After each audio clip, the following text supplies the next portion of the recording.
remember the first time we came here? We even brought offerings and everything. And when we told her that Rex Lapis had been assassinated, she immediately threatened to squash Liyue Harbor. Paimon thought she'd be impossible to get along with.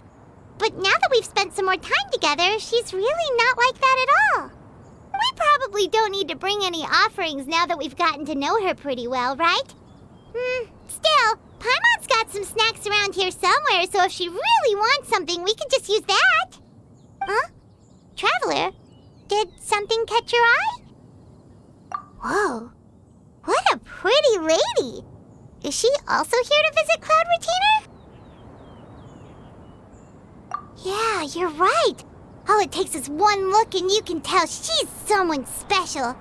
As expected of that bird lady, really. She must have a whole bunch of Adepti friends from all over the country.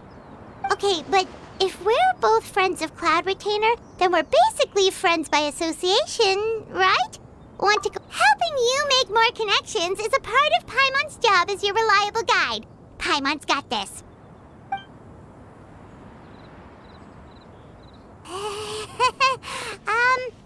Hello?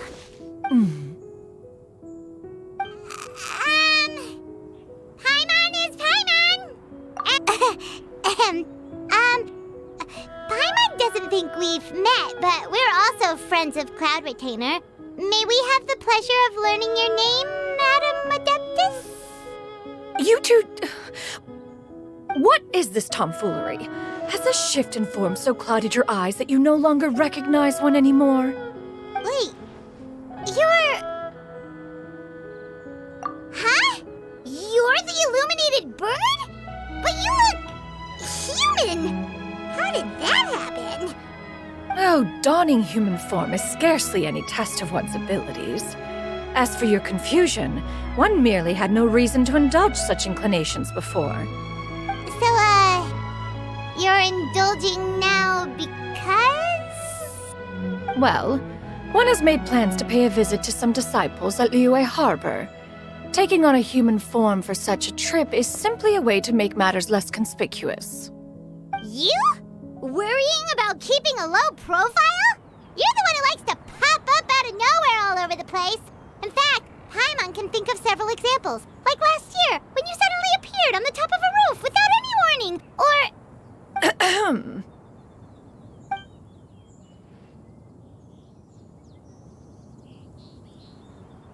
Hey, didn't we agree not to bring that up unless she asked?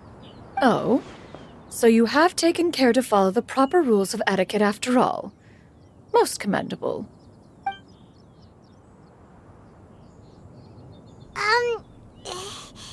Well, this is all Paimon's got. You don't mind, right?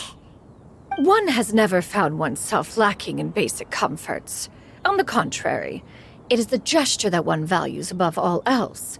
So long as you've shown proper respect and consideration, the quantity or quality of the gift is but a trivial matter.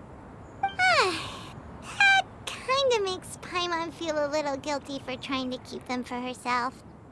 Anyway, where were we before you reminded Paimon about the gifts? Ah, right. So by disciples, you must mean Ganyu and Shenhe. It's also been a while since we last saw them. Maybe we can come too. One planned to extend the invitation even if you had not raised the matter yourself. Shenhe and Ganyu should be quite pleased to see you again. However, one would first inquire as to the reason behind your visit here. You have cause to seek one's company? Yeah, we just found ourselves missing you and wanted to see how you were doing. We were hoping you'd tell us one of your stories. Who knew we'd run into your human form while we were at it? Is that so? If there are no urgent matters at hand, then let us make haste for Liyue Harbor. Ganyu is likely still working at Yuehai Pavilion, so that shall be our first stop. Sounds great! Then let's all go to Liyue Harbor!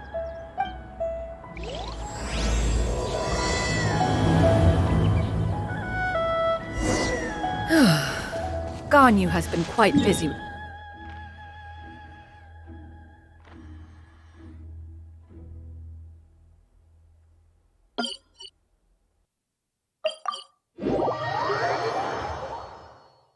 Shenhe has also secured employment recently. In her correspondence with me, she wrote that she shall have no need to return for the foreseeable future. Huh. Did they think one was so easily mollified? One shall investigate everything with one's own eyes.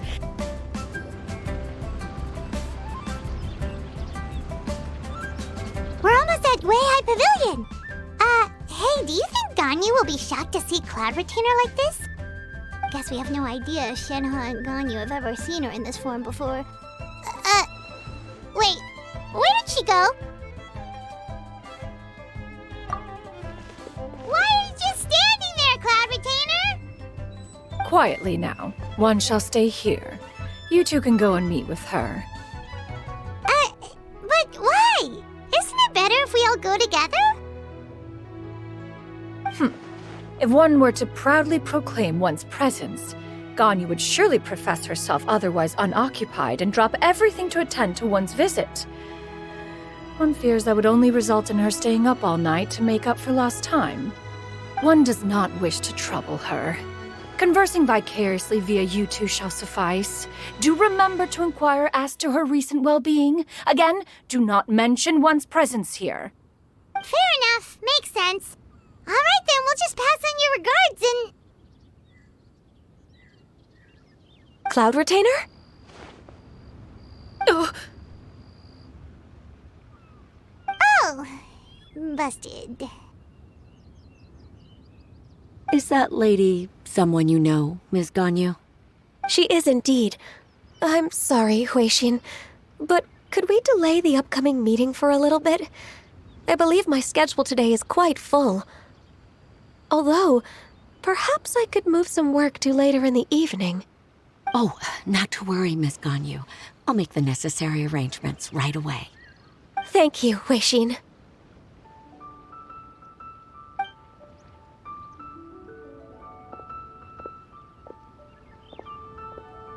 It's been a while, Ganyu. Greetings. What brings you here today? And Cloud Retainer, too. It's been quite some time since I last saw you in this form. You are quite mistaken.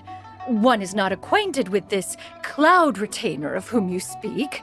One is simply a mere mortal passerby. Huh? Seems she's not buying it. That was but a simple test.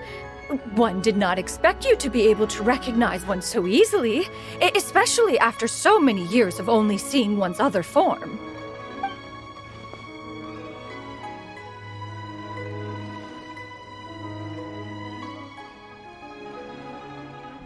But recognizing you is, my responsibility as your disciple.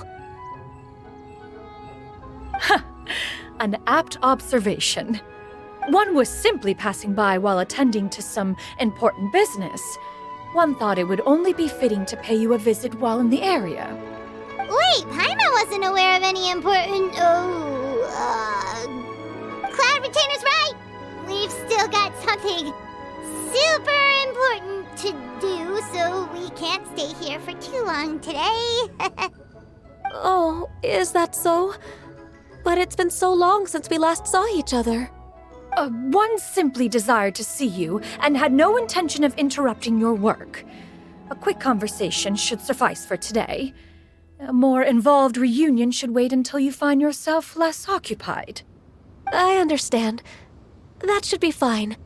While one acknowledges the amount of work that you have to deal with every day, one must also remind you to rest.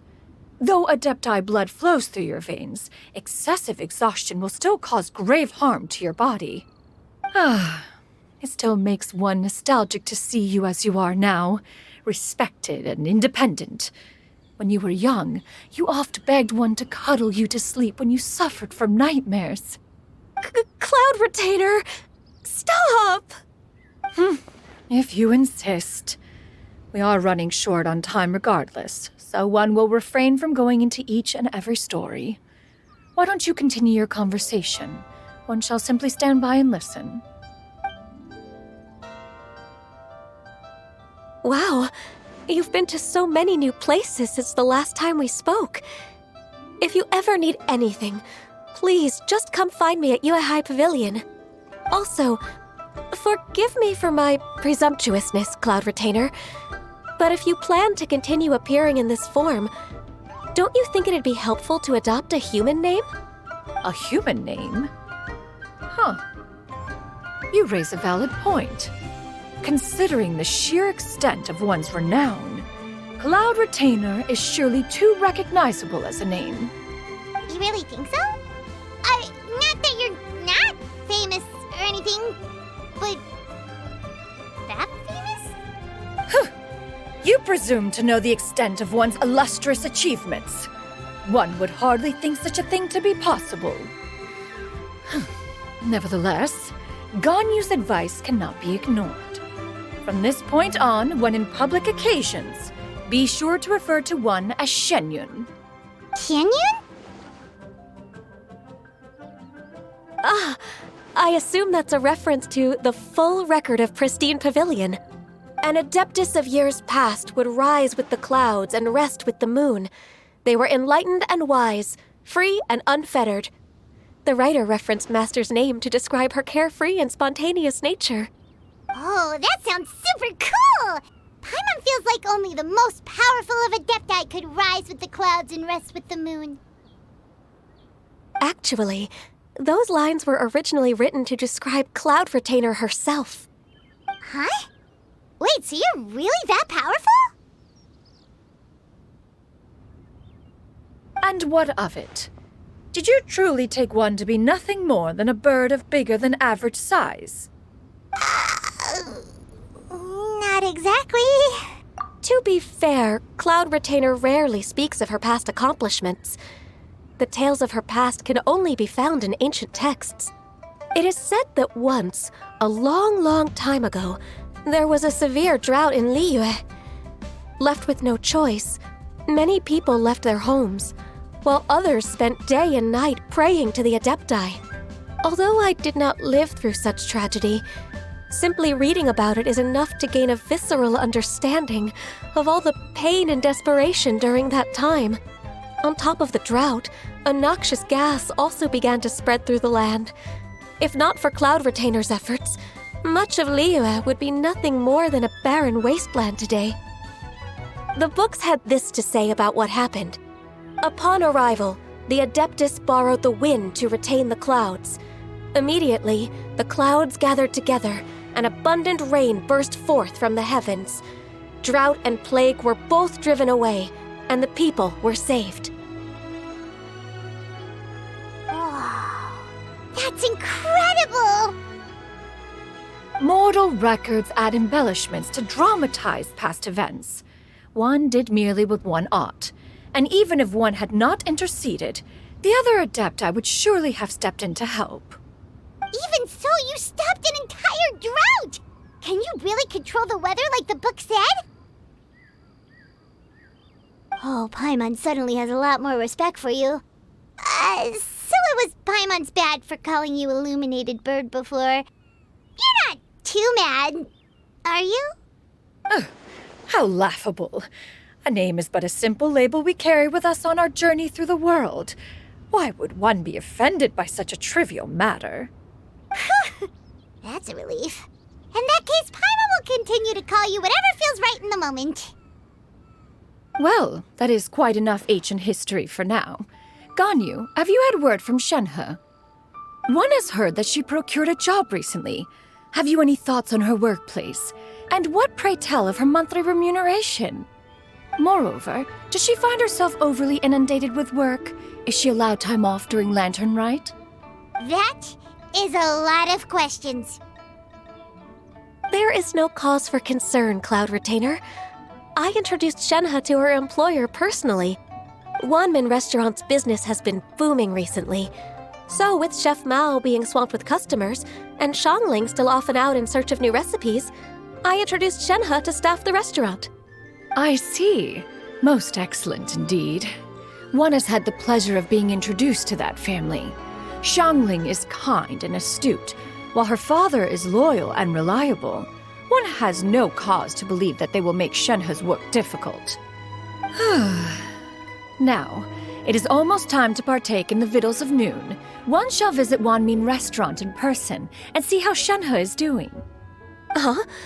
But didn't you just say that you had something important to do? Can that wait until after we've eaten? You may return to your work, Anyu. One shall see to this matter on one's own. There will be many an occasion to dine together in the future. One is certain the opportunity shall present itself most readily. Of course, Cloud Retainer. Please take care. Traveler, Paimon, I'll see you some other time. See you around, Ganyu! Whew! Paimon was pretty quick on the uptake there, don't you think? As soon as you mentioned important...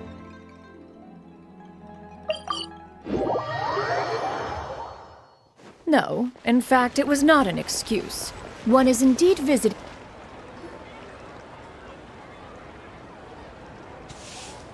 You get what I'm saying, right? Yeah, how can I not? Not even fine food is enough to distract from the presence of a fine lady, eh? Oh, I'm far more interested in getting her details than ordering any dishes. Hey, how about you ask her? You do it. No. I think you should. Wait, she's coming. What can I get for you today? Greetings, miss. I was just wondering if you'd be willing to... What would you like to order? 2 servings of Mora meat to go. Good chat. Bye.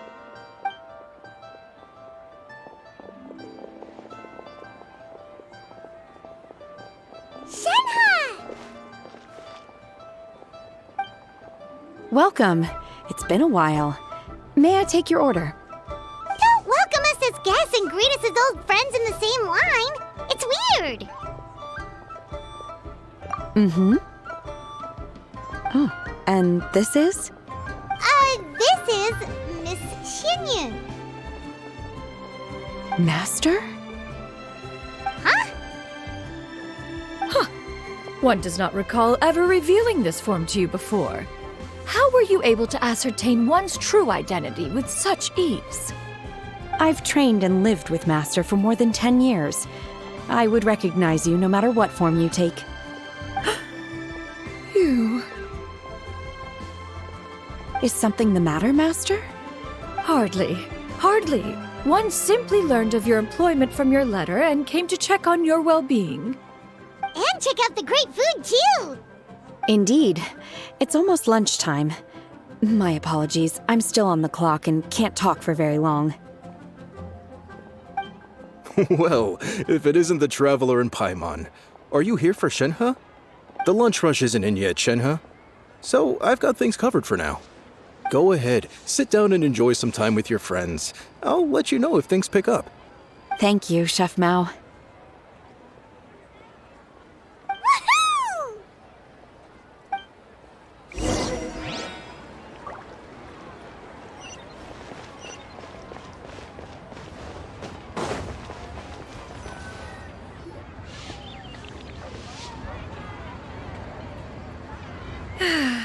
It is just as one expected. The owner of Wanmin Restaurant is indeed a most reasonable and accommodating human. Still, the work here entails dealing with quite a varied group of people. Has this been difficult for you, Shenhe? It's been manageable so far. I sometimes run into strange people, but I have figured out a way to deal with them. Seems like you've been making progress. So by dealing with them, you mean... First, I try to talk sense into them. If that doesn't work, I threaten them with violence. At this point, they usually decide they are in favor of a civil conversation. Oh, how should Paimon put this? Oh, a sensible plan. One is gladdened to see you integrate so well into human society. And you, Master? How have you been? Simply marvelous. Though Mount Outsong has scarcely enjoyed your presence recently, one has hardly found the pleasure of one's own company to be lacking. I see. Oh, just as expected of Master. I have missed Master quite a bit too. Even though work has been busy lately, I've already had a conversation with Chef Mao about taking some time off soon to visit Master. Oh, you did? Do make note of such matters in your letters in the future. There's hardly a need to keep one in suspense. Whoa. Her mood shot up just like that. By the way, Master, since you are in Liyue Harbor, have you had the chance to visit Ganyu? Indeed. She is similarly preoccupied with her work. There was time only to exchange a few simple pleasantries. Ganyu told us the story of Cloud Retainer's name. It was amazing. We never knew how powerful she was before. I see. In that case, allow me to also share a story about Master's past. Oh? Is that a problem, Master? I believe this to be a good topic of conversation. No, not a problem. One was simply caught off guard. But no matter. Please, proceed. One is most curious to see how much of one's own conversational prowess you possess. Master once participated in a race against Mooncarver. After Mooncarver lost, he insisted that Master's ability to fly gave her a natural edge in such a contest. In response, Master agreed to forego flying in return for being able to use one of her devices in the race. Mooncarver accepted, only to find Master with a brand new device on the day of the contest. Huh. What kind of device was it? It was a mechanical vehicle made out of iron. What was it called again? Oh, an electro-powered bicycle? Oh, you refer to the bicyclical Thunder Flashmobile. One spent 49 days conceptualizing and crafting it. It need only be infused with adeptal energy, and it can cover thousands of miles in one day. Oh, it boggles the mind why Mooncarver ever supposed he might best me in a contest of locomotion. Though he sprinted with all his might, he could barely keep up. Alas, the one flaw of my mechanism lay in its weakness against mountainous terrain. One was thwarted mere seconds from victory, when it was thrown off course and failed to make it across the final stretch. Truly a most unfortunate turn of events. Anyway, do go on, Shenhe. Master, that was the end of that story. Is that so? With you gone, one has seldom felt the desire to call upon those old fossils for another contest. What is a race without spectators, after all? Have you been lonely, Master? Lonely? At one's age, entire human generations come and go in the blink of an eye. Even one's own self-directed musings can span several days and nights. 'Tis a most foreign sentiment. The mere mention of it is preposterous.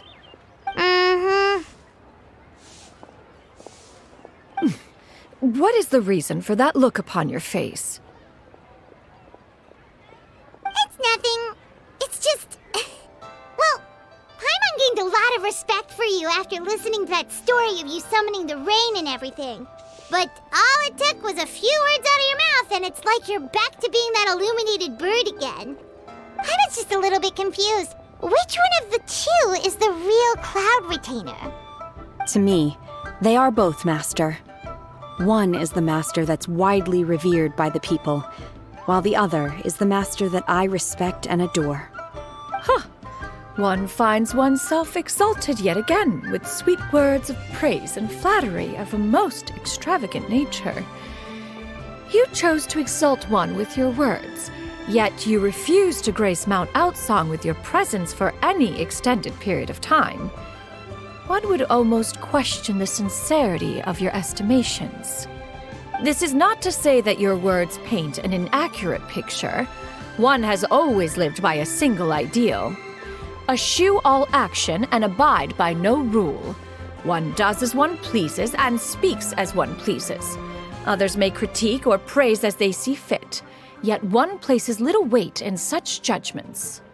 She got 2 sentences of flattery from her disciple, and it's as if her ego is about to burst. Do you have any empty tables?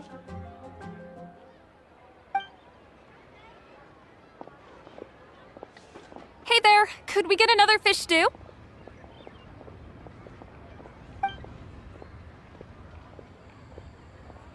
I'm hearing more guests come in. I should get back to work. All right, good luck with the lunchtime rush, Shenhe. Mm-hmm. I'll try my best.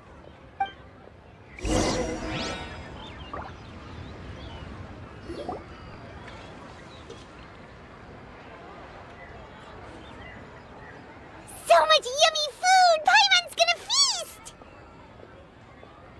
One is fond of all kinds of delicacies and delights in a multitude of flavors. The dishes here demonstrate no shortage of culinary skill. Their unique flavor profile has left one more than satisfied. In fact, one has been struck by quite the fit of inspiration. One has already begun to conceptualize the next generation of supreme cuisine machines. Everything's so tasty! A bit too hot at times, but still super tasty. I'm sorry, miss, but our tables are full. Shall we try somewhere else, Granny? But it smells so delightful. Can we really not eat here? My poor legs can't go on for much longer. Well, you could always check with some of the other guests and see if anyone's happy to share a table. Okay, I'll ask around.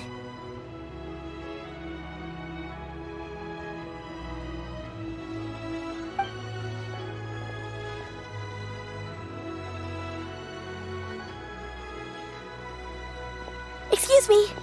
Would you mind letting us share a table with you? There are no empty tables left, so... Ah, well, Paimon doesn't mind. What about you guys?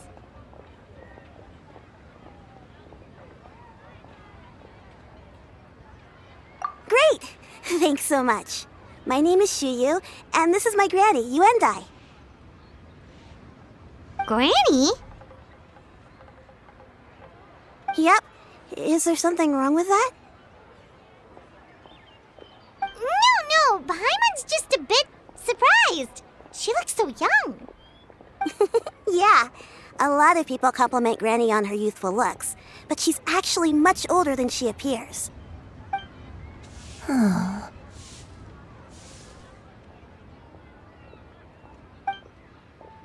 Granny, why don't you take a seat?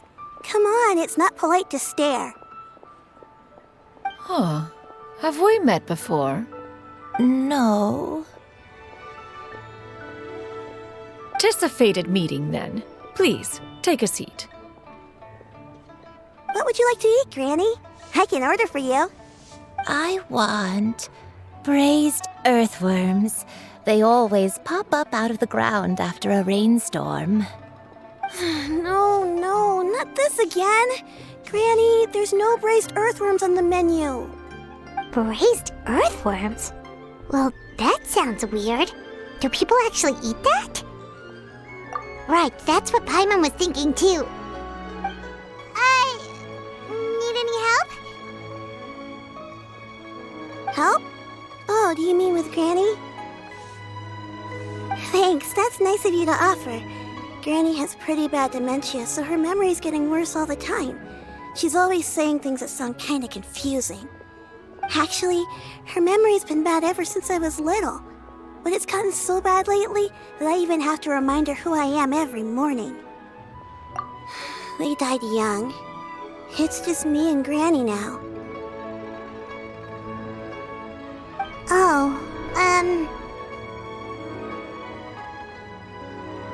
But it's okay. Don't feel bad. Granny loves me a lot, and I love her a lot too. Sure, it's hard at times, but you just gotta make the best of the life you've got. Wow, you're really tough for your age, kid. You're too kind. And me? Oh, what about me? You're tough too, Granny. Plus, you're really gentle, and you're always there for me. Yes, and it's hardly as if I forget everything. I still remember the important things. Wait, what was that really important thing again?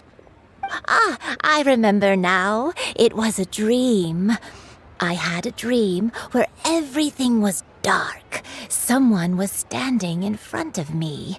She told me to come and find her, and that once I'd found her, I would be free. Huh? That sounds super important. But how come you've never told me about it before? It was just a dream, so I forgot about it. But I'm in a good mood now, and somehow I remembered it again. You know, I believe I've had this dream a great many times. But just how many times have I had it? Now that I do not remember. Wait, so you have a reoccurring dream where someone's talking to you? That sounds spooky. Oh, does that mean you're possessed?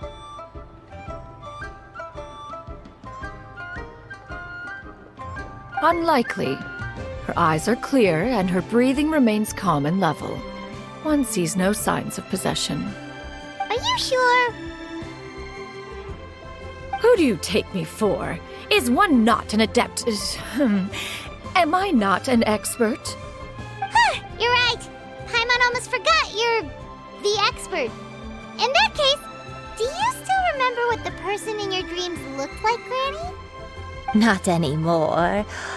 Although, I have a sense that she looked rather like me. But not as I am now. My younger self. A younger version of Granny? This is just getting weirder and weirder. What is going on here? As one said, fate must have brought us together. You may leave this situation to me. Are you sure? So, what are your names? Paimon's Paimon. Just Shenyun is fine. Thank you all so much for offering to help. But first, I'm sorry for asking, but, how do you want us to pay you back? Oh, we don't need any payment for this. Thank you so much. You're welcome. But Miss Shenyun, what exactly can we do to help out this granny? All we have to go off is that dream. Where do we start? That is elementary. Since her dreams portray her younger self, then we shall retrace the steps of her youth. Once we have revisited those places, her memories will likely return. Sounds like a plan. So, Granny, do you remember which places you went to when you were young? Why, of course I do. The heavens above, the earth below, the wispy clouds, and the emerald mountain streams. Okay, taking that as a no. I might have an idea. Once, when I was really little, my dad told me that Granny used to be a martial artist heroine who saved loads of people from a disaster.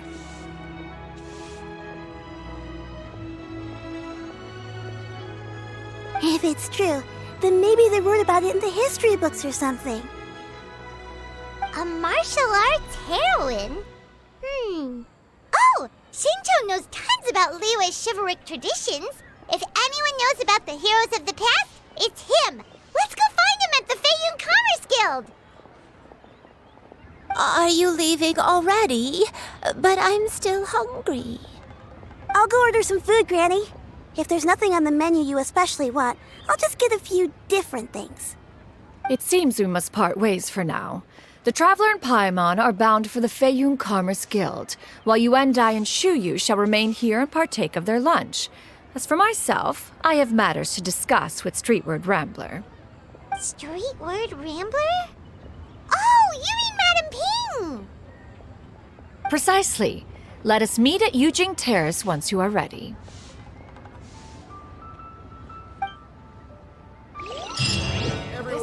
The food is unbelievable. Always wanted to try this place.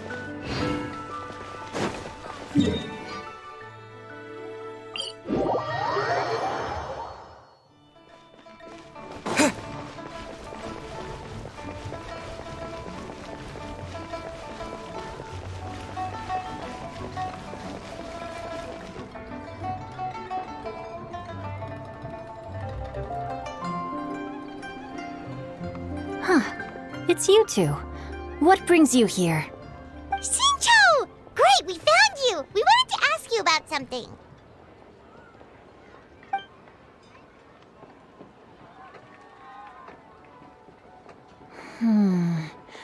That's not a whole lot of information to go off of. I don't know if I can say for sure. I can't pinpoint her identity from your description alone, but considering her age, I am reminded of a nameless heroine who's been featured in various chivalric novels. Nameless heroine? That's right. The novels often speak of a great drought from 50 years ago.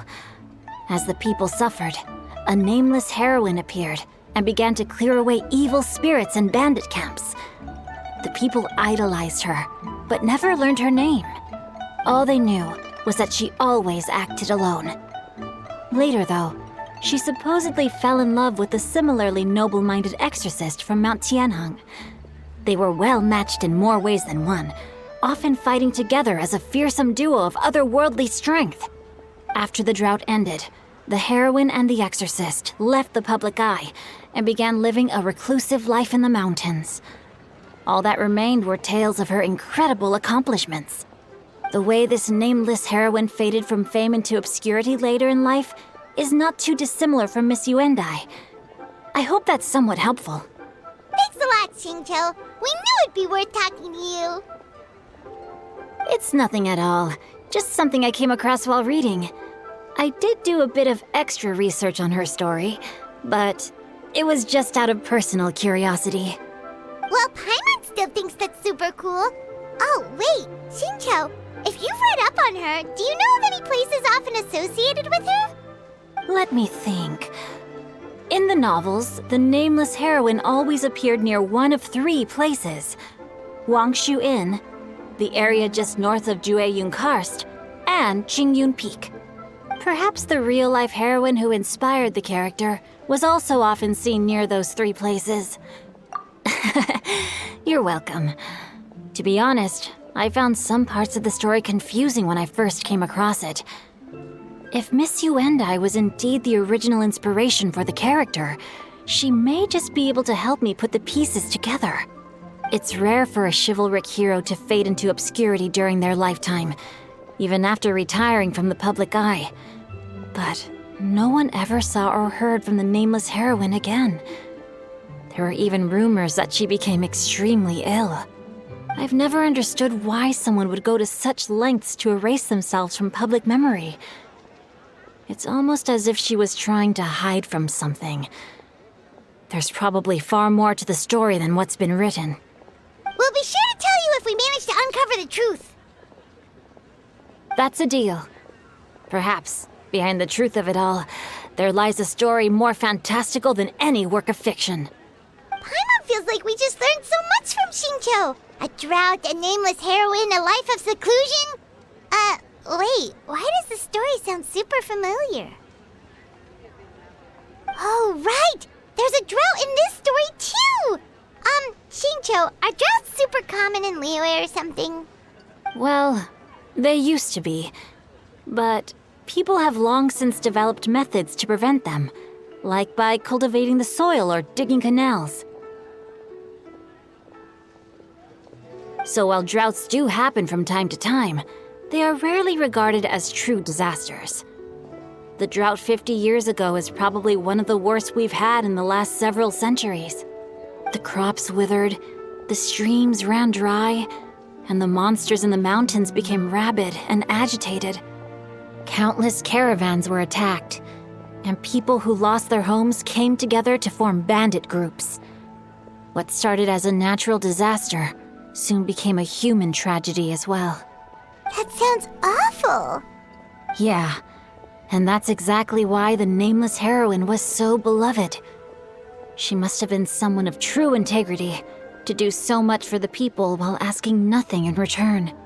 Still, as terrible as that drought was, it was nothing compared to the truly calamitous disasters that befell this land in ancient times. They say that back in those days, disasters were both more severe and more common. Only the strongest of Adepti could hope to dispel the ruin and devastation. Do you have any other questions? We're good for now. We're just going to head back and meet up with Miss Xianyun and the others again. Paimon hopes that Granny Yuendai will be able to remember more of her past. She used to be a great hero who saved many people. So sad that she can't recall any of it. Anyway, we'll be off now. See you some other time, Xingqiu. Thank you so much for your help. It's no problem at all. Safe travels.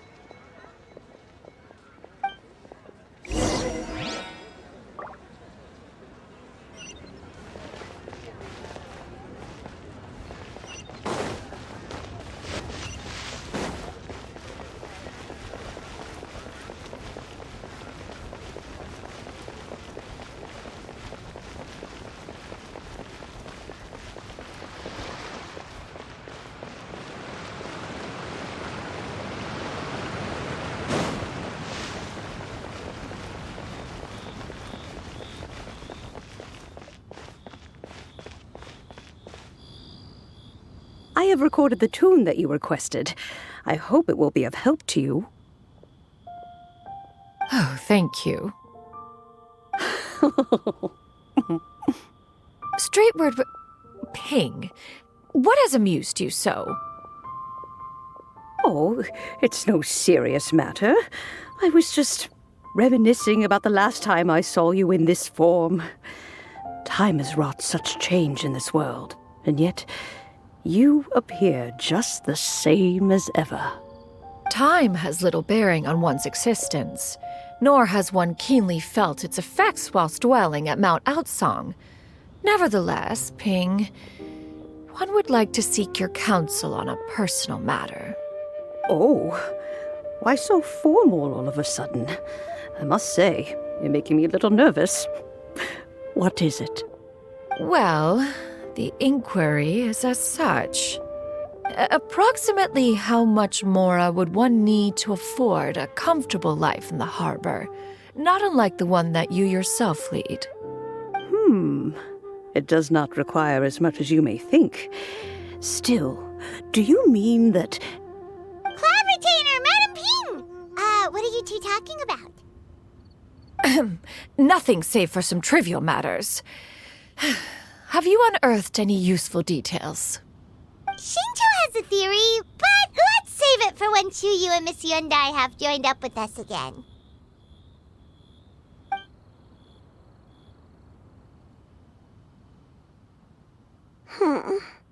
Do not be troubled, young lady. Here, have some tea. Thank you so much.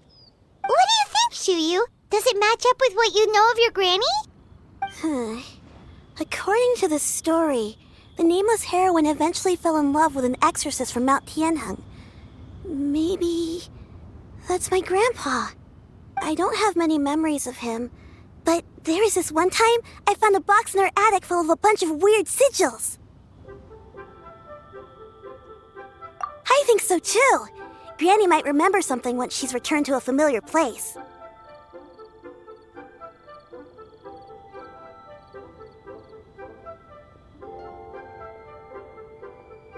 What marvelous tea! I can taste the dew's sweetness in this cup.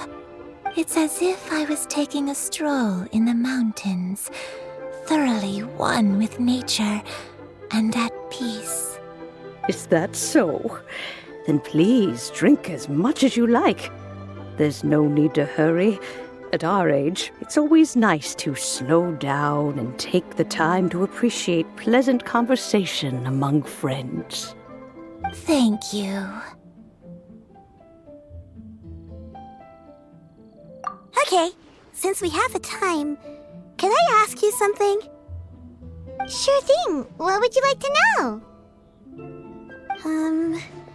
I have a secret I want to tell you. Let's go talk over there.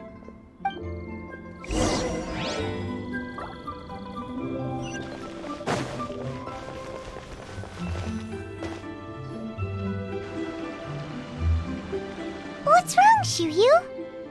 Well, I've been kind of meaning to ask ever since we started talking in the restaurant, but are you guys all adepti in disguise?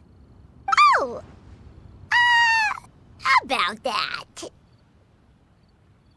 Well, you guys just seem super special. Plus, I think I might have heard Miss Shen Yun call herself an adeptus. Oh, must have been a slip of the tongue. Shen Yun, since you were the one who, misspoke, maybe you can explain to Shuyu here what you really meant by that.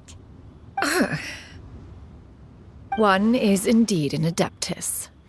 Is that of some concern to you? Huh? I knew it. Well, one time when I was a little kid, I saw a pure white illuminated crane. I had this super high fever, and Granny wasn't around. I was feeling all icky and gross. But then this snowy white crane flew down from the sky. She put me on her back and flew me to her cool Adeptus house and fed me some sort of magic potion. When I woke up, I was already back in my bed and my fever was gone. I really wanted to thank her, but I was too sleepy to stay awake, so I never got the chance. So I just kind of wanted to ask if maybe any of you have ever met an Adeptus like that? A pure white illuminated crane? The only two we've ever met are blue and white and black and brown. Have you ever met one that's pure white, Cloud Retainer?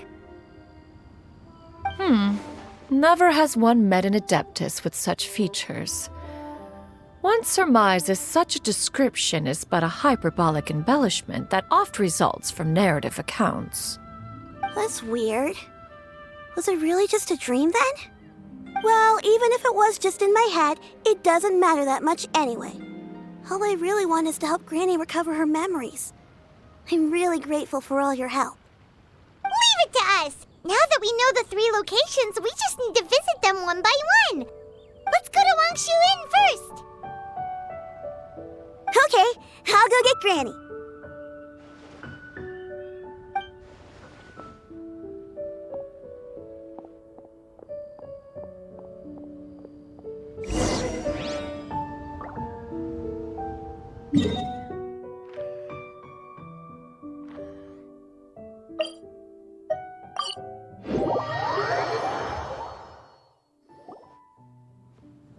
Wangshu Inn. Wangshu Inn. Do you remember this place, Granny? Yes. The fish here is very delicious, and if you look out into the distance, you can always spot a bird that's been left behind by its flock. I believe I used to have a room here. It had a window. Yes, I spent a lot of time looking out that window. Which room was it again? Let me look. I'll come with.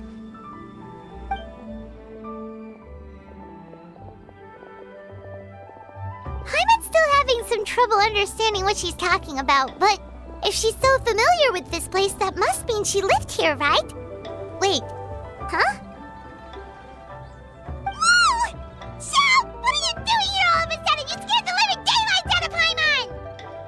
I sensed a non-human presence and decided to come take a look. If you're here, then there's likely no trouble afoot. I suppose there's no cause for concern. It's been a while, Cloud Retainer. I see you have returned to your previous form. I have indeed. I fought alongside her in this form on many occasions during the Archon War. Oh, wow! What was she like during the war? Oh, wait, let Paimon take a guess. Was it anything like this?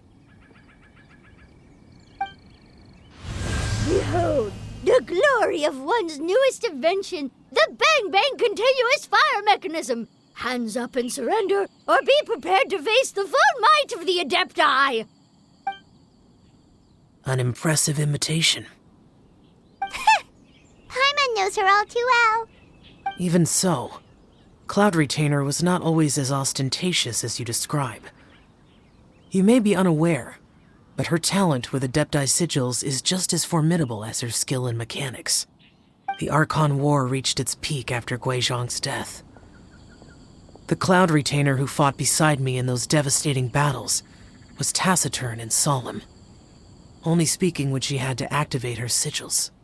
A Cloud Retainer who barely talks? Paimon can't picture it. But what happened after that?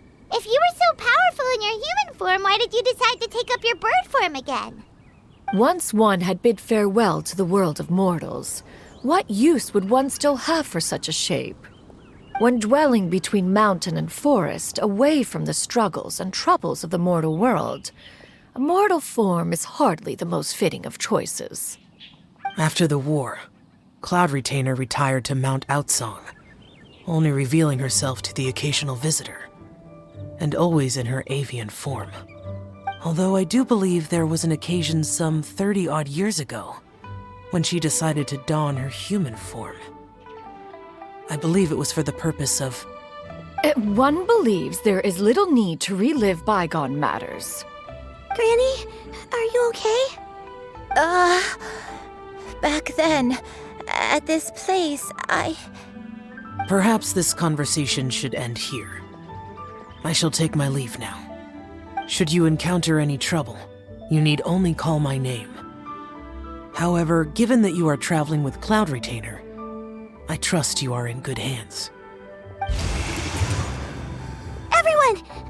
I think Granny is finally beginning to remember her past. Slowly now, calm your mind and recount what has been recalled. a long time ago, I stayed here to recuperate from my illness. Huh. So what Shinto said was true! You did fall ill! Was that why you went into hiding?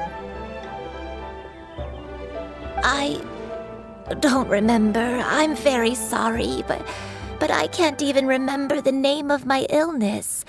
The only thing I can remember is that it took a great toll on me, and there was no cure for it. I was confined to my room in Wangshu Inn, where I spent many days unconscious. I'd come to every once in a while and stare at the migrating birds outside the window. It was a solemn sight. I remember crying, but I'm not even sure I knew why. One day, I met a traveling merchant.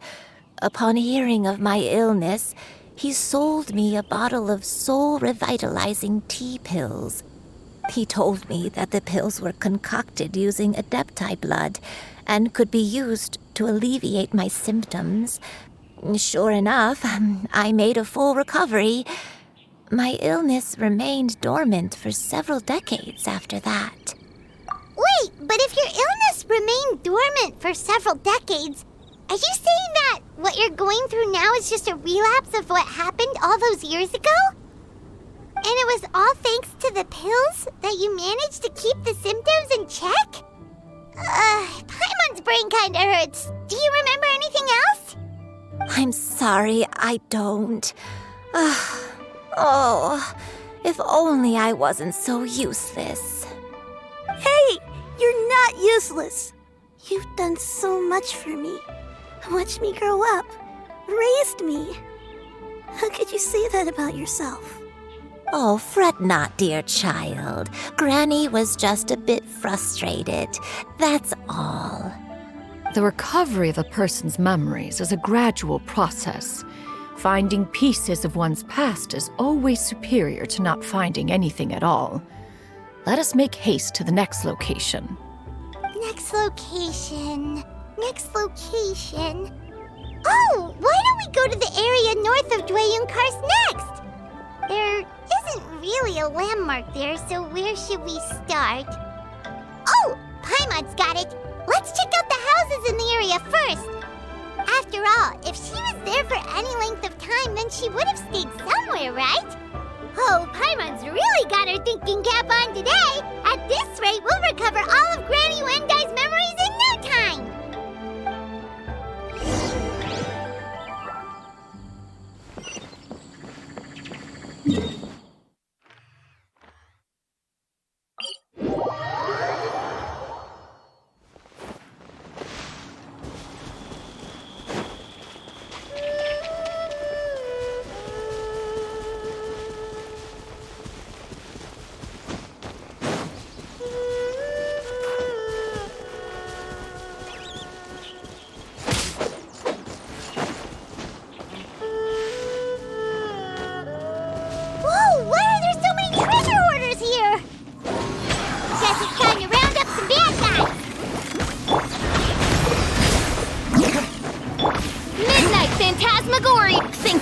way.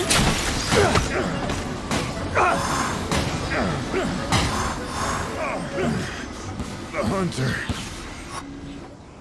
Do you remember anything about this place, Granny Wendai? Let me think. I feel like I've been here before, but I don't think I stayed here too long. I might have just rested here briefly before continuing on my way. Got it. That's okay. There are still plenty of other places we can check. Wait a second. If I remember correctly, I believe I brought...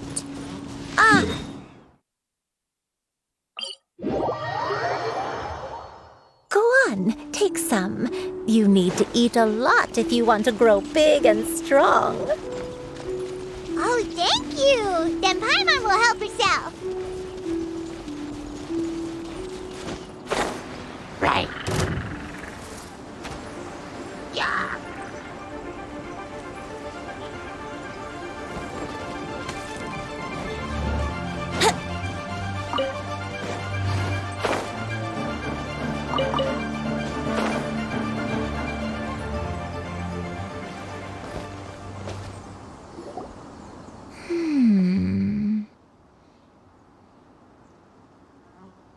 I don't remember this place at all. I don't think I've ever been here before. Still, I was thinking, this place feels perfect for a game of hide and seek. Huh? Why a game of hide and seek? I'm not sure. Maybe it's because I used to play that game a lot with Shuyu when she was younger. I don't remember playing it that much. Are you sure about that, Granny? We only played a few times, and we stopped once we realized I was no good at the whole seeking part. Ah, is that so? Then I must be mistaken. Not here then. Let's try somewhere else.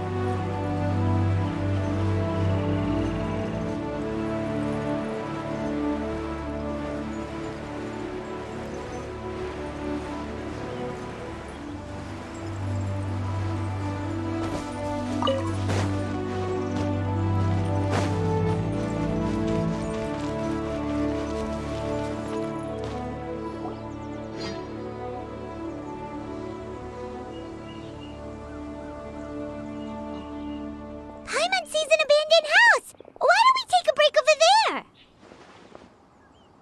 This place... it's...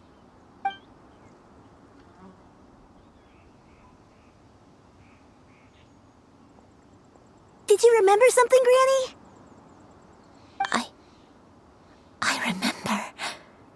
Shuyu, this is where your father was born. It was a moonless night.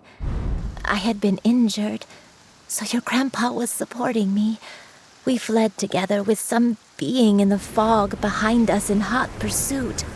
I had exhausted my strength when the labor pains came on, so we took refuge in this house. Your grandpa set up a barrier outside, but neither of us knew if it could hold the monsters back.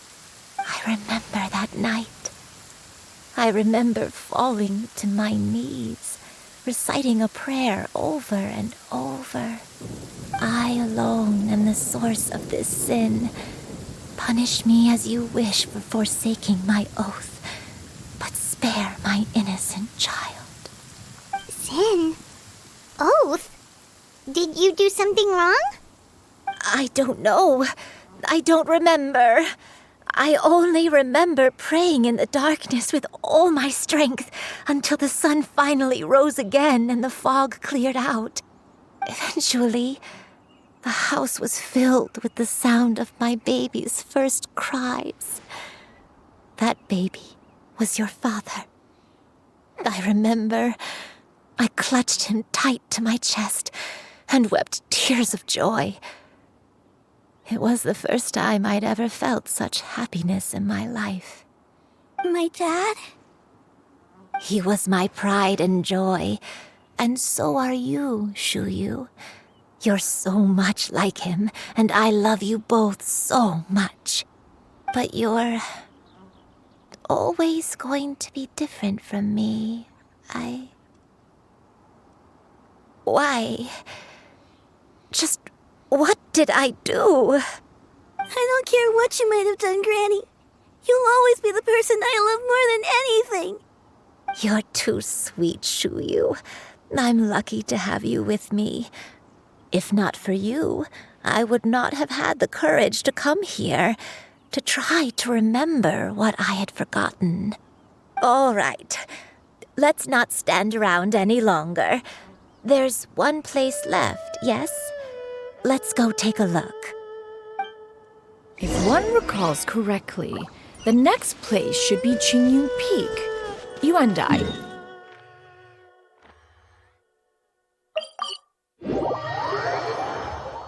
I may be a bit slow, but I'll do my best to keep up.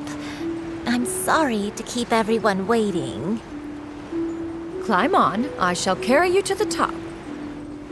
Oh, such lightness of weight. All those who grow old grow frail in the end, do they not? We're finally here. Does this place feel familiar to you, Granny Wendai? Let me see.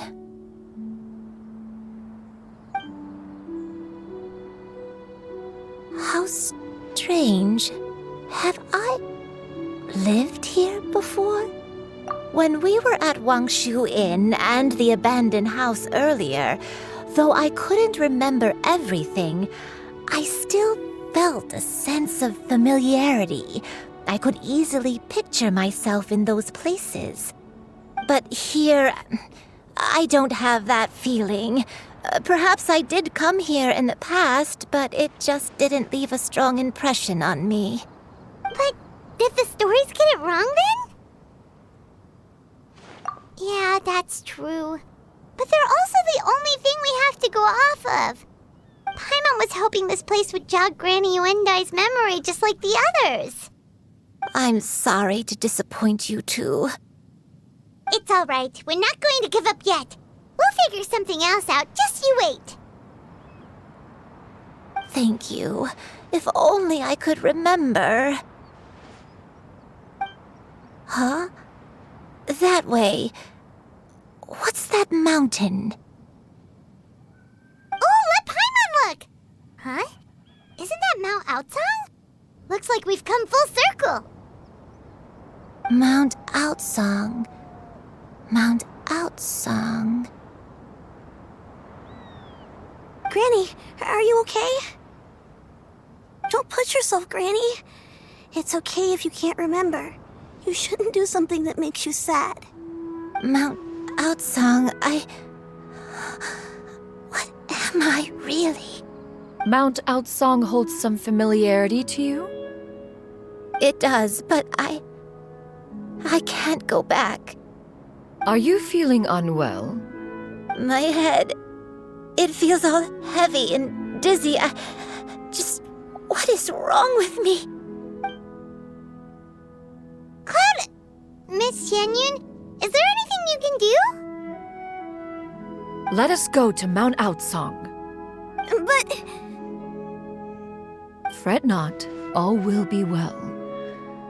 You and I, you have already given more than enough to the pursuit of this endeavor. You may leave the rest to me. I've prepared something that can aid you in suppressing the fear in your heart and restoring your lost memories. It currently resides at Mount Outsang. Wait, really? When did you do that? I never leave anything to chance. All will reveal itself when we arrive.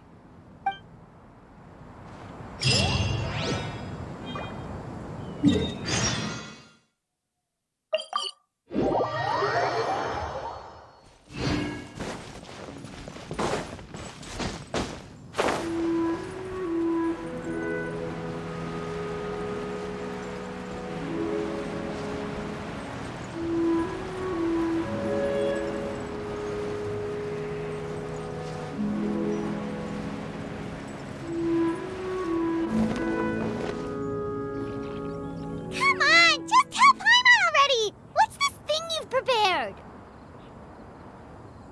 Here, this is it. Huh? But isn't this the mechanism that you were tinkering with when we first got here? Oh, is it another invention of yours? Precisely. A recent one at that. I am most pleased with the result. I call it the Suspensus Somnium mechanism. It periodically releases a soft breeze, which when paired with a gentle adeptal tune, can help the listener subconsciously relax and even enter a semi-hypnotic state. Soothing agitation and anxiety, relieving exhaustion and insomnia, its potential uses are numerous indeed. And of course, it can also aid in the recovery of lost memories. Whoa, what a cool gadget! But if you had it all along, why did you keep it to yourself until just now? We could have come to Mount Outsong right off the bat and saved Paimon a lot of floating! How preposterous. Had Yuendai not recalled much of her past through her own efforts, the device would have nothing to draw upon. We Adepti can only help those who first resolve to help themselves. Had she lacked such determination and strength of character, one would have little to offer in way of assistance. Paimon thinks she gets it now. Hey, what's that other thing? As previously mentioned, a gentle adeptal tune is required to take full advantage of the mechanism. One secured such a tune from Streetward Rambler. Only with her melodies can the mechanism reach its peak power. Whoa, Paimon can feel what you mean! Paimon's body feels light as a feather.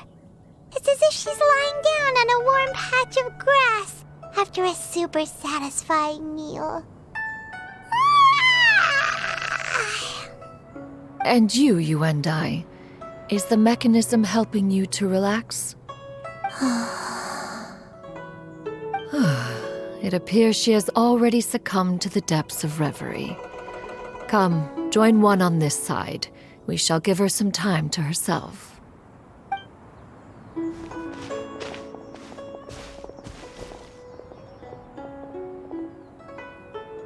The drought is over.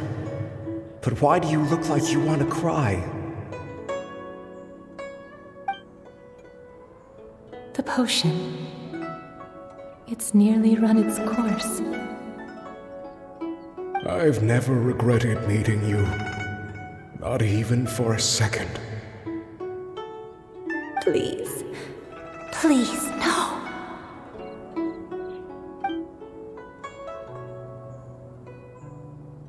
Have you forgotten? This is the world you left behind. One of gentle breeze and morning dew, perfectly straddled betwixt the realms of heaven and earth. This is your home. This is where you belong. You should have never left. The you of the past, the me from not that long ago. We should have never.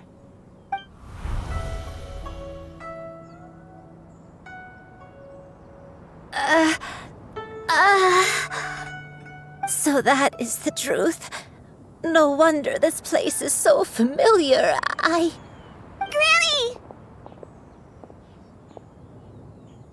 Granny, are you okay?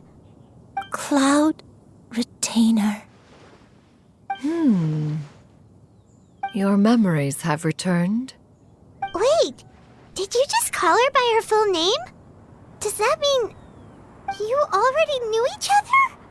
Yes. I now remember everything. Everything. Granny, please don't cry. I'm here. I'm here. Oh, don't worry, my dear child. Granny is fine. I'm so sorry, everyone. You've gone to so much trouble on my behalf. It's all come back to me now. The most important thing that I had forgotten was the truth of what I once was. One can sense the guilt that now plagues your conscience. Reclaiming a truth long buried is sure to come with a myriad of complex emotions. Perhaps one should recount the story on your behalf while you compose yourself. No, it's okay. Now that I've remembered, I must face my memories head on. Shuyu, everyone, I cannot thank you enough for all your help. I'm ready to tell you my story, if you're willing to listen. Please, Granny, don't force yourself. What happened in the past doesn't matter. I love you more than anything. Nothing you say can change that. I know, dear child. My feelings for you are exactly the same. It is for this reason that you deserve to know the truth. Some time ago, I made a terrible mistake. One for which I could never atone. Is this the sin that you mentioned in Dwayun Karst? What happened? I am, in truth, not a human being. My real form, one that I held for centuries, was that of a wild crane. I spent many, many years living on Mount Outsong, bathing in the soft breeze and drinking the sweet dew of the mountains. At some point, I somehow gained wisdom and sentience. The Lord of the Mountain, Cloud Retainer, became aware of my existence and began to share many stories with me. She even passed on the secret of cultivation to me. Though she never took me on as a formal disciple, I always saw her as my master. Whenever she took out her tools to work on mechanisms or new inventions, I would also stand next to her and watch. I even contemplated completing my training and becoming an adeptus in my own right. I followed her teachings, and time gradually passed us by. Until that fateful day 50 years ago. 50 years ago? That's right. Master regaled me with many stories of her past deeds. From them, I learned how she had saved people from a similar crisis in the past. She was the one I looked up to the most. More than anything, I dreamt of becoming an adeptus like her. I wanted to travel the land like she had, relieving suffering wherever I went. But I was still far from being a real adeptus. I possessed no ability to take on human form and fit in with the crowd. Once she learned of my desires, Master prepared a special dose of human mimicry potion for me.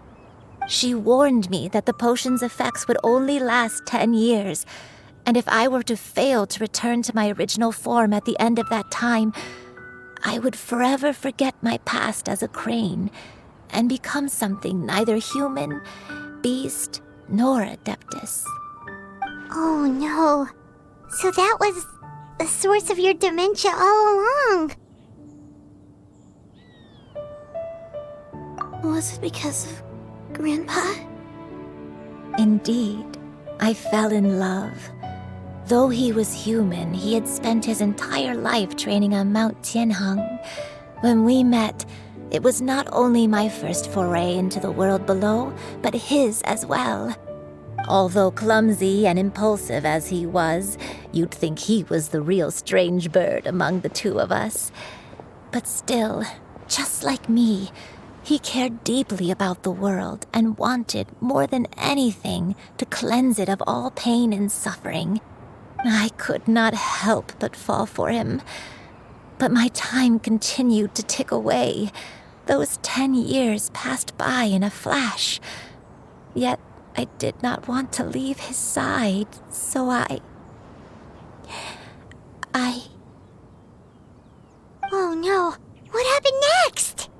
I committed an offense.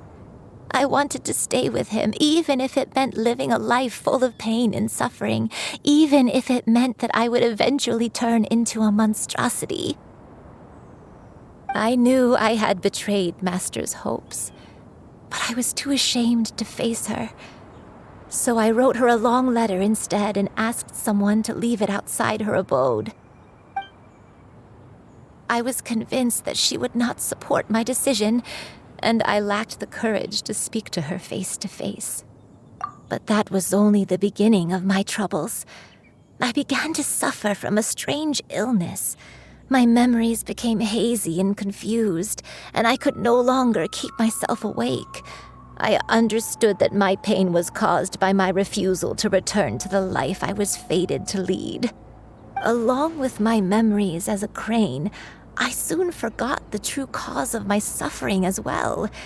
I knew only that I had committed a sin. All I could do was pray for forgiveness, even if I had long forgotten what needed to be forgiven. Looking back, I was beyond lucky to have come across that traveling merchant at Wangshu Inn. It was such a fortunate coincidence that we were there at the same time. If it weren't for those soul-revitalizing tea pills, I probably would have... Granny! What's wrong? Coincidence? Why did I ever think it was a coincidence? Tea pills concocted using the blood of an adeptus? No, it couldn't be. Master, don't tell me. Back then, that merchant was actually... Human custom would dictate the conferral of gifts to be in order when one's progeny is wedded, would it not? Consider the pills a symbol of one's best wishes. So when I tried to conceal my name and mistakes from the world and hide myself away in perpetuity, the only person I managed to deceive was myself. You knew where I was all along. One still remembers when you were but a fledgling. You possessed a certain fondness for a particular game. You would hide yourself among a group of wild cranes and ask one to pick you out from among the flock. One found you with such ease every time. 'Tis a truth most evident. One always recognizes one's own, no matter what form they may take. Wait! Paimon's confused! So, Cloud Retainer, you found Yuendai again? But how? When? And what happened after that? Perhaps it is now time for one to recount the rest of the tale.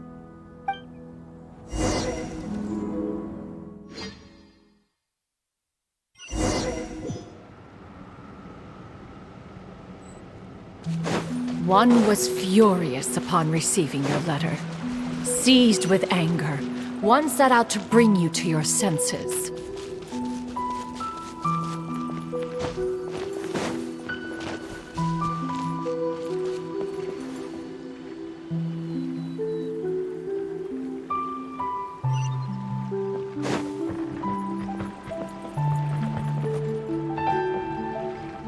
In truth, one had more than a few misgivings about your chosen partner. As an exorcist, his talent was lacking. One could hardly say his skill with sigils was any better. But soon, one came to appreciate the devotion he bestowed upon you during your illness. He never uttered a complaint and rarely left your side.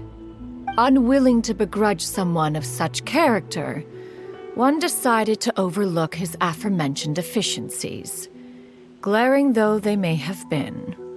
Wishing to grant you a life without regrets, one gathered many divine ingredients and used one's own blood to create a form of medicine. Though imperfect, it managed to suppress the more dire effects of your illness. As for how to deliver the medicine, after much contemplation, one eventually decided to perform the deed oneself. One took great care to alter one's features and select the appropriate attire. Only after meticulous scrutiny did one finally set out for Wangshu Inn. As one expected, you were most ignorant of one's true identity. You showed not even the slightest inkling of recognition. One was quite torn. Should one have celebrated the success of one's disguise, or mourn the loss of your acquaintance?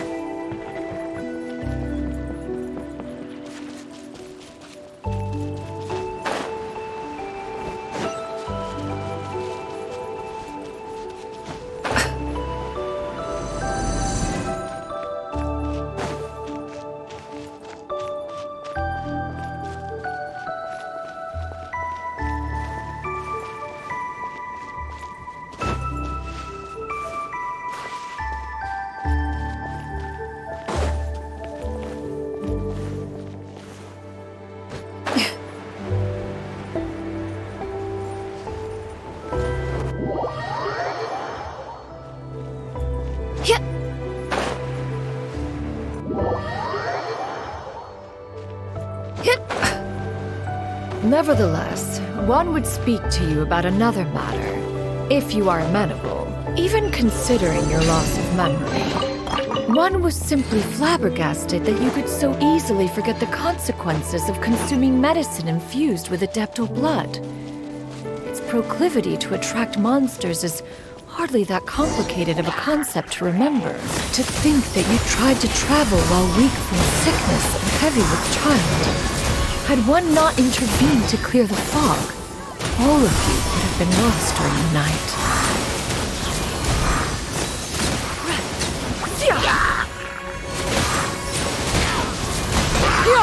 Scatter!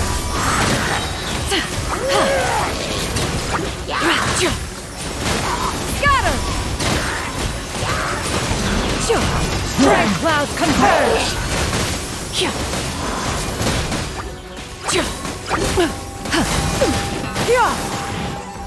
Ho!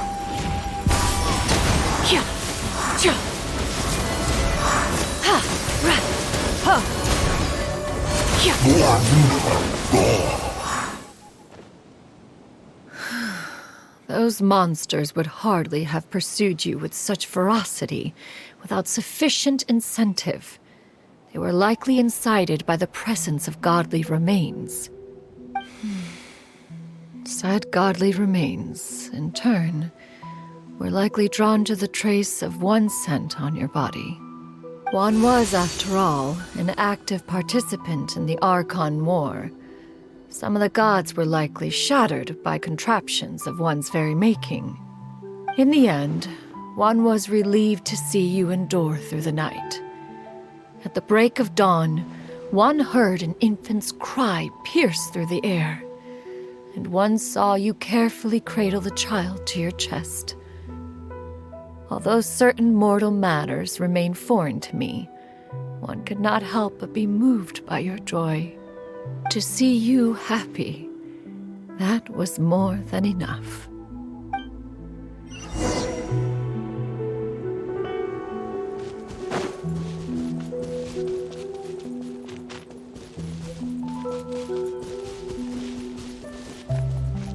Now you should have a complete understanding of the events. Wait! But if that's true, then the crane who took care of me when I was sick must also be... Ah, one had almost neglected to recount the absurdities of that tale.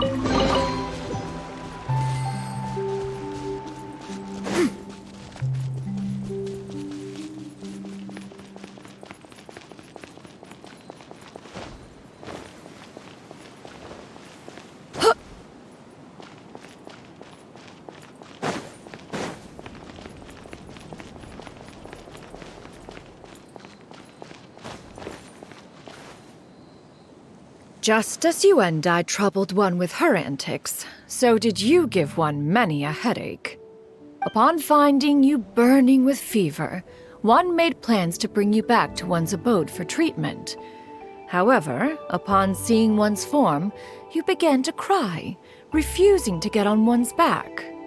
When one asked you why, apparently you believed that one could not possibly be a true Adeptus because all illuminated cranes are white from tip to toe. One had no choice but to apply powder to one's body to conceal the variegated nature of one's appearance. You became more than amenable enough when one stood before you devoid of any other coloring. It bears mentioning, however, that as a crane, Yuandai was nearly entirely pure white in color. Though you had never encountered her in that form, you still recognized the essence of her being. Perhaps fate brought you two together in more ways than one.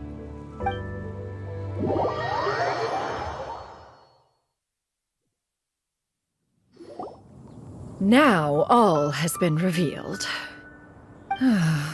One owes you an apology, Yuandai. One recognized you upon your very entrance into Wanmin Restaurant. One has always viewed you as a disciple of equal standing with Ganyu and Shenhe. Indeed, one wished to bring your story to a satisfactory end with this visit to Liyue Harbor. Still, one could not reveal your identity right away. Had one simply informed you of all you had lost, all those cherished memories would merely have become the fictionalized account of another. Memories are most meaningful when recalled by those who lived through them. Would you not agree? Even if the process was painful and arduous to experience. Have you any further inquiries? Master, I must ask. If you found me all those years ago, why did you leave me be, even though you knew about my mistake? Why did you not bring me back to Mount Outsong by force? One has never regarded your action as a mistake. It was a simple choice, nothing more. When it is time for one's progeny to leave the nest, it is the responsibility of an elder to let them fly free. Yet, when your wings grow weary and the night grows dark, just know that you always have a place to which to return. 'Tis a refuge referred to by many a name in mortal writing. Home, nest, haven. Whatever its denomination may be, its essence remains quite unchanged. One speaks, of course, of a place not unlike one's own abode. One's disciples are free to come and go as they wish, yet the door remains forever open to those who wish to return. One rather hopes you count yourself among them. Thank you. Thank you so much. You and I. One expects you too have sensed the rapid deterioration of your condition as of late, have you not? 40 years ago, you chose a path without a future. Though one used one's own blood to provide you with a few decades of extra time, it merely delayed the inevitable.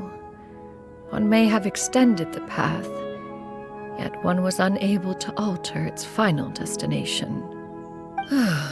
Even the power of an Adeptus has its limits.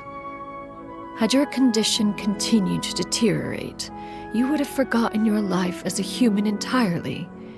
In the end, you would have turned into a creature lacking in the ability to even comprehend its own monstrousness.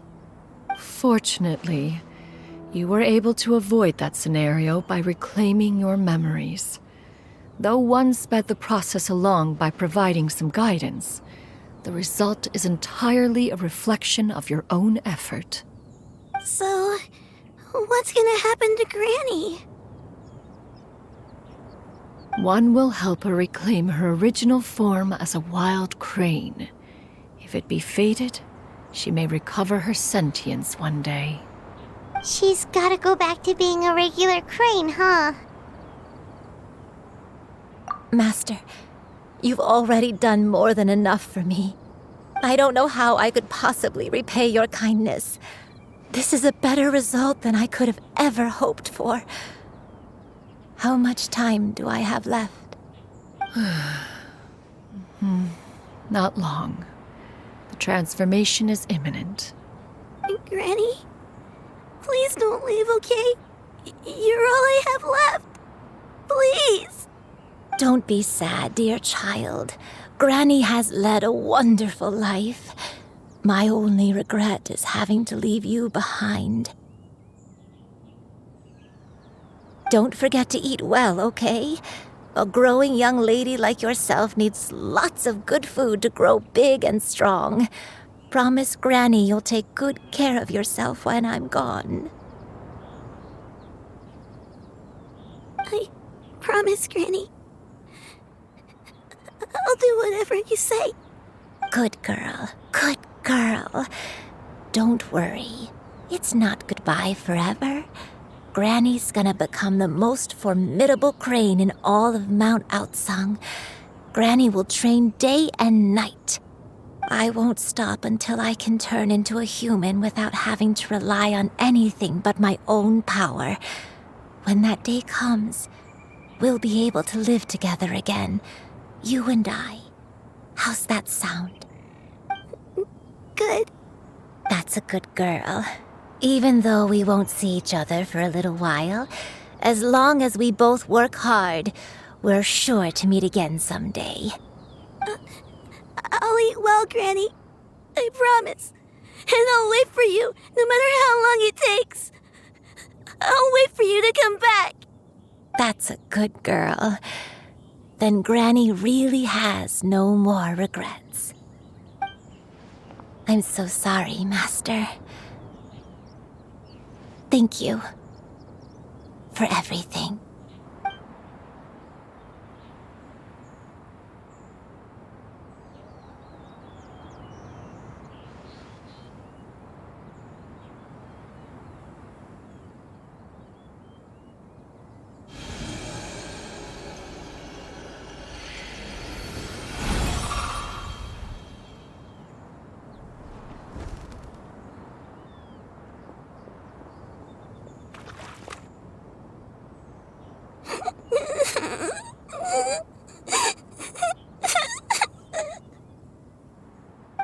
You.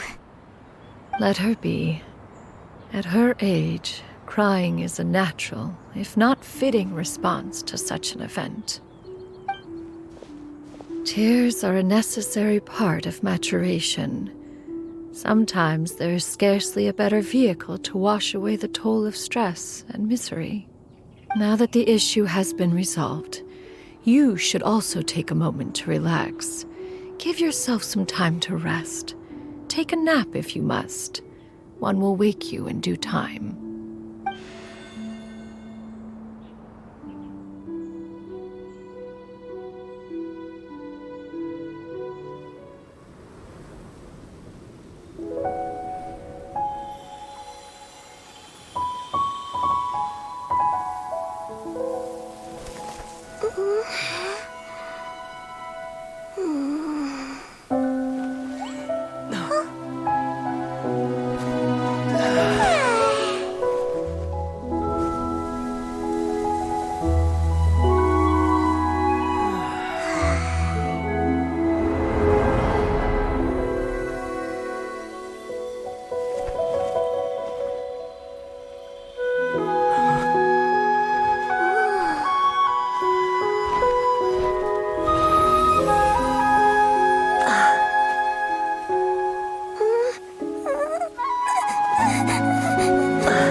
I always believed we would see each other again, that our days of separation would finally end, and all my troubles would be behind me.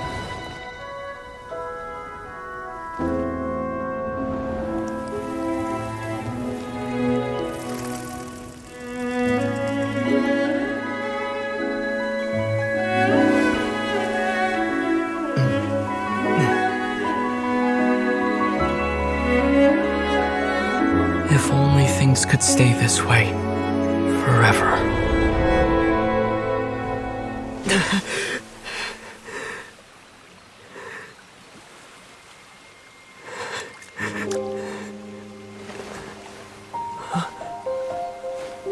A nightmare? Curious. If you're relaxed, shouldn't your dreams be pleasant? It was a good dream. It's just... You weren't ready to wake up.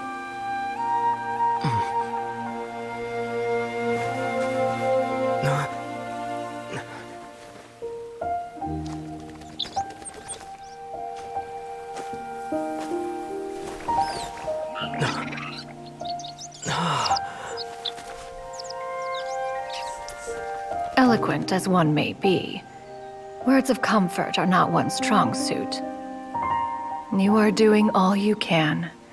One can see your strength of will, your fearlessness in the face of danger. And so, whatever your dream may be, one believes that you shall achieve it. Of course, whenever the perils you face overwhelm you, or you become weary, one is always here for you. After all, as an elder, it is only right to look out for the young ones.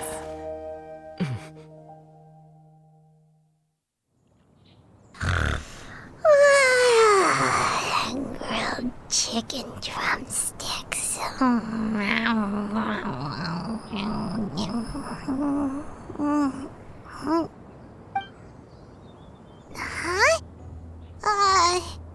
Was Paimon sleeping just now?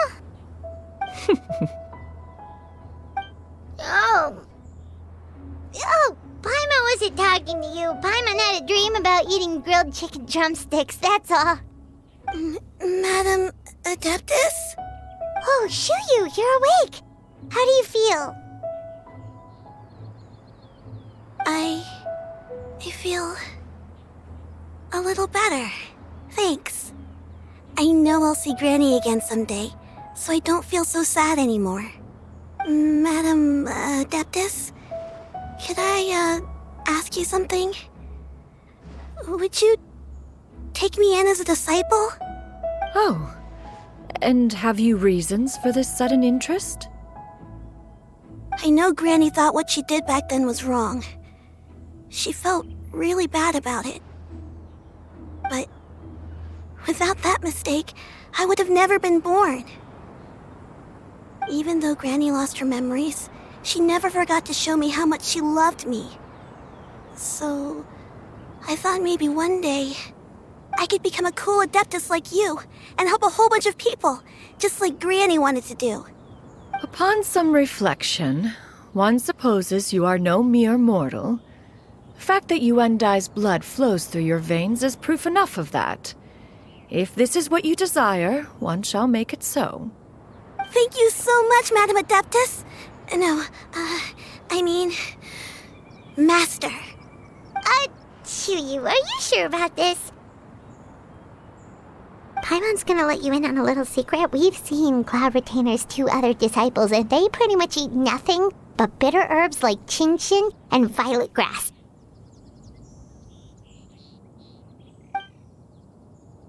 If you join them, you'll never enjoy Wanmin Restaurant's delicious cooking ever again.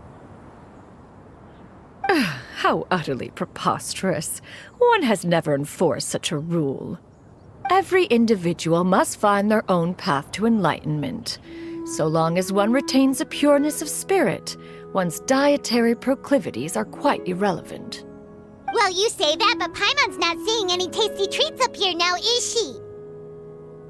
Although Mount Outsong is rich in natural beauty, its location does preclude access to certain finer mortal comforts. That is precisely why one plans to relocate to Liyue Harbor. Shuyu shall have the honor of becoming one's first disciple in the human world. Whoa! You're leaving Mount Outsong? One has never concerned oneself with the location of one's residence. From the very beginning, one has sought only solace and peace. Yet in the end, all of one's disciples ended up in Liyue Harbor. Ganyu, Shenhe, Yuandai, they all chose a life among the mortal world. One has reflected on this fact for many years now. One can only assume that it is due to some failing on one's part as an elder or master. A failing, perhaps, of recognizing what it was they truly wanted. One is most curious as to what aspect of Liyue Harbor could have enticed them to remain there. One could hardly offer an opinion on the matter, but perhaps some time in the harbor will prove instructive. Why are you all so silent? Paimon is, just a bit shocked, that's all. So, does this mean we can grab a meal together in Liyue Harbor sometime? One has precious little time to squander. However, if one finds oneself otherwise unoccupied, one would not be opposed to the idea. One will be assuming the identity of a human while residing in Liyue Harbor. You should take care to avoid disclosing one's true identity. Don't worry, we'll help you keep it a secret. So, when can we expect to start seeing you in the city? Perhaps in 2 days' time. One has some matters to see to before one's departure. Preparation is the key to success, after all. One plans to put up various items from one's collection for sale. The earnings should provide for a comfortable living in Liyue Harbor. One has already picked out a handsome property near Chuhu Rock. 'Tis no small purchase, but what is mortal life if not one expense after another? Seems like you've really thought of everything. Then how about we meet up in Liyue Harbor in 2 days? A sensible plan. See you then. Oh, also, why don't you take this suspense somnia mechanism as a souvenir? Anytime you should feel ill at ease in the future, you may try quieting your mind and sitting in meditation as you listen to its melodies. It might help you find a new perspective. Awesome! Thanks, Cloud Retainer! Hey, didn't we promise Shincho that we'd tell him what we found out? Should we make a trip to the Feiyun Commerce Guild? It's totally up to you.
Your concerns are excessive and unfounded.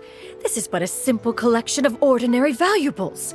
Such intense scrutiny is hardly necessary. To be quite honest, your insistence on that fact is my primary cause for concern. In what way are any of these ordinary? Every single item here could be worth more than everything I own combined. I simply can't risk shelling out that kind of mora without proper scrutiny. If I'm wrong, I would never be able to earn it back, not even if I worked every single day for the rest of my life. I have to be careful. Yes, you can never be too careful. We're here, Cloud. Miss Shenyan, what are you guys arguing about? Ah, perfect timing. This ignoramus is questioning the authenticity of my wares. I'll have you know, these items have remained untouched in my personal collection for several hundred years. To question their legitimacy is pure folly. Several hundred years? Indeed. They're family heirlooms, you see, passed down over many generations, as families are wont to do. Yep, they've definitely been around a while. We can vouch for her on that one. Hear that? Had I not found myself in need of Mora, I would scarcely have had the heart to part with them. Indeed, you should consider it an honor to even have the opportunity to behold them with your own eyes. Doubt their authenticity any further, and I may just decide to take them to another buyer. Whoa! Please don't go! I apologize for any insult, miss. You see, I know full well that I lack the knowledge to judge the true worth of these items. If you could wait but a moment, I've hired an expert to appraise them for me. He should be here shortly. An expert, you say? Very well. I will wait for a little while longer, then. Traveler, Paimon, this is my new residence. If you have cause to seek my company in the future, this is where you can find me. Master! Oh, it's you two again. Hello. Shoo-you! You got a new outfit! It looks great on you. Mm-hmm. Master made it for me. I like it too. Huh? You know how to make clothes? Do I know how to make clothes? With the support of the proper mechanism, sewing is hardly a challenge. Master, I brought in most of my stuff. There's a few boxes left, but they're kind of heavy, so I just left them outside. Fret not. I shall help you move them into your room. Actually, I should probably sort through my stuff a bit first. Everything's kind of messy right now, so maybe you could, not look yet, Master? Yeah, that'd be great. It appears my young apprentice has her own fair share of secrets. No matter. Do what you must, child. Now, this expert you mentioned, when can we expect their arrival? Soon. Ah, there he is! Here, allow me to make some introductions. This is Mr. Zhongli, a well-respected consultant at Wangshang Funeral Parlor and an expert in all manner of valuables and antiques. Mr. Zhongli, this is Miss Shenyun. She's the one who's looking to sell the collection of valuables I mentioned earlier. Huh.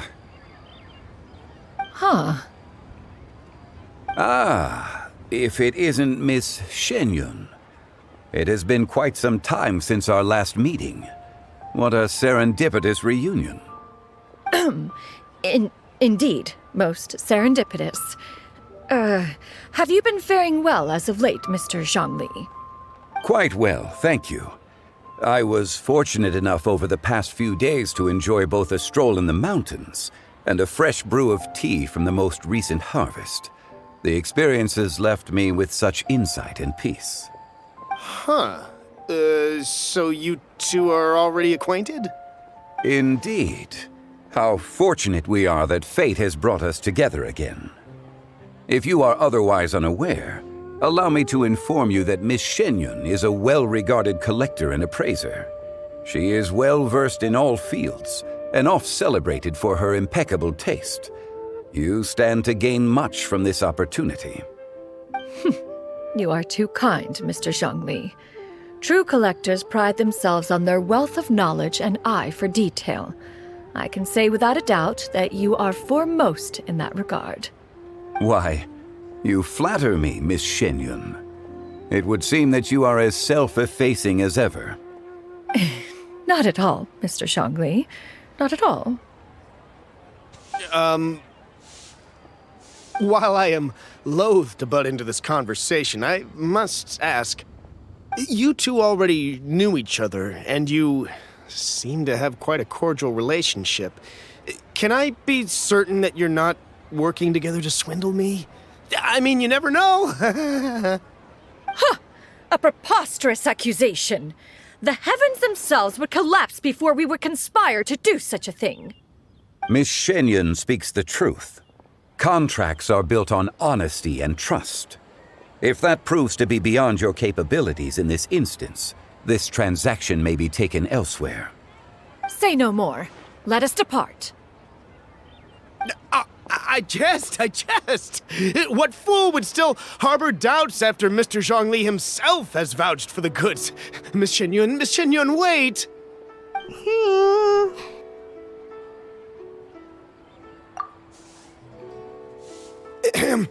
I deeply apologize for doubting you.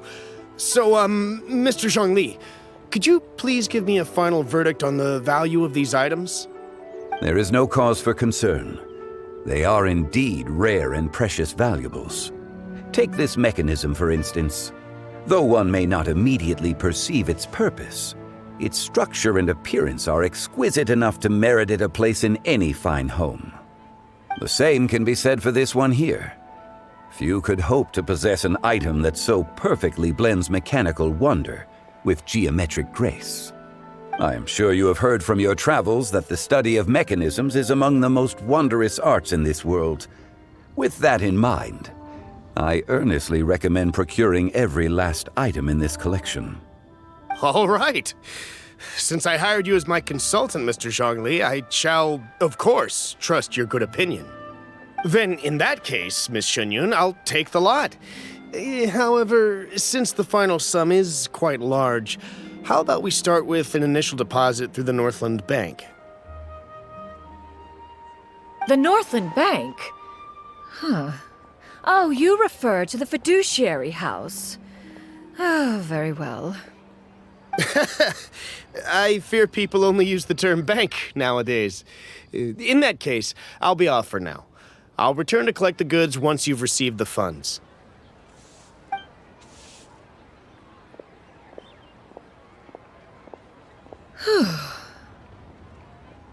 Zhongli! My friends, have you been doing well? We've been great! How about you? Paimon didn't know you were such a busy consultant!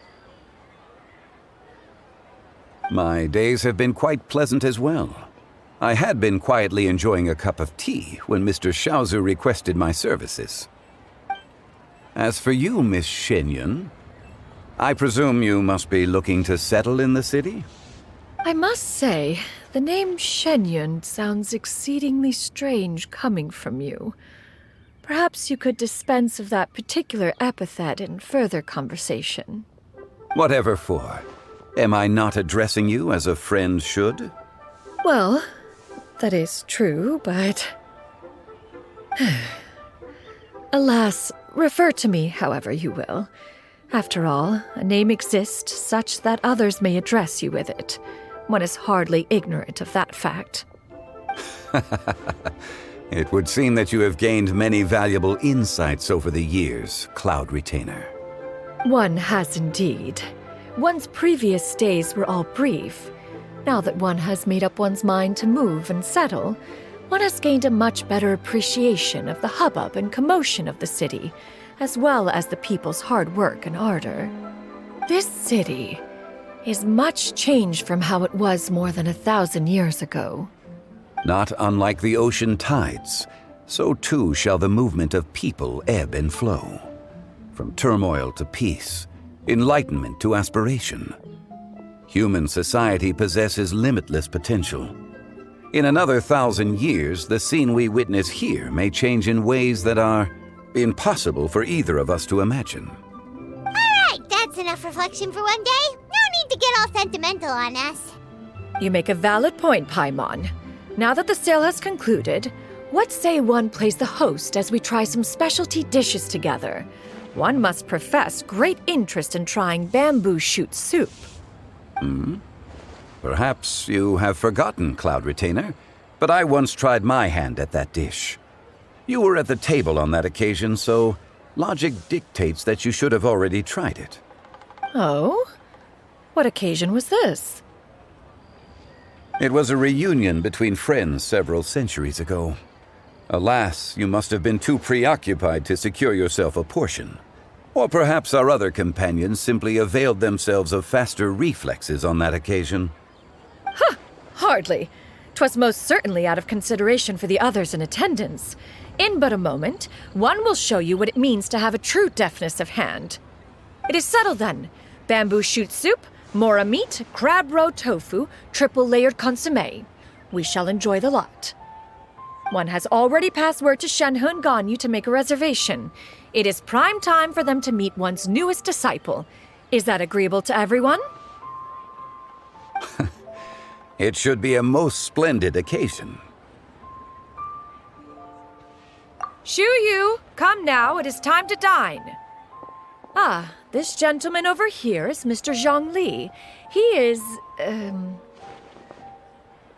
A humble employee of Wangsheng Funeral Parlor. Pleased to make your acquaintance. Nice to meet you too, Mr. Zhengli. That should be everyone, right? Let's go!